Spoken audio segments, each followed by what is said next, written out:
Welcome to Extension Gardener on the Crystal Coast. Today I have some tomato plants that I want to plant. What brought me to this is that somebody asked me the other day what kind of tomato plant I would recommend planting in a container.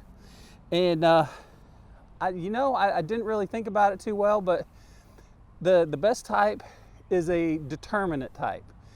And to explain that, there are basically two types of tomatoes: the indeterminate, which keep growing and flowering throughout the summer and producing fruit at the entire time, and the determinate type, which reach a certain height, flower, produce all their fruit over about a 3-week period, and then they're finished for the year. This is the kind that I would like to plant because what happens is the indeterminate just keep growing and growing and growing, and they get so big that they outgrow the container.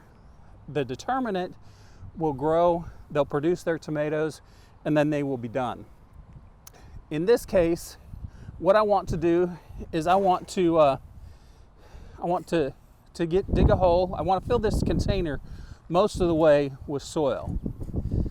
And so I've filled with the key thing. You want a container that has a hole in the bottom of it so that it drains really well.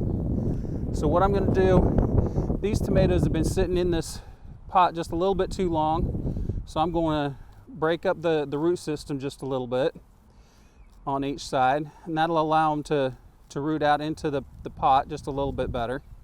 The other thing with tomatoes, if you notice right here, there are a few aerial roots that are already starting to grow. So I'm going to break off this leaf right here, get rid of these leaves that are down here, and I'm going to plant this really deep. All right, and so what I'm going to do is cover up those aerial roots plus some of the other roots. Then I'm going to add a little bit more soil to this container. It's actually not soil, it's a compost and potting mix. It's a nursery blend, so it's actually a really good mix for these containers because it's loose, it's airy. The one thing it doesn't have is fertilizer. The compost will have a little bit of fertilizer, but not a whole lot. What we want to do when we're filling this up is we want to leave just a little bit, about an inch or two. It'll be able to keep the water inside the container. Then what we want to do with this is put it in a nice sunny spot. Because it is determinate, it will grow up, it'll start to flower, produce its fruit, and then it'll be done probably in about another 4 or 5 weeks. Now that we've got the containers filled and put in the place that they need to be in, we're going to do one last thing, and that's going to be add a little bit of fertilizer. So just a pinch, about maybe a tablespoon, and we're going to fill that around the entire container.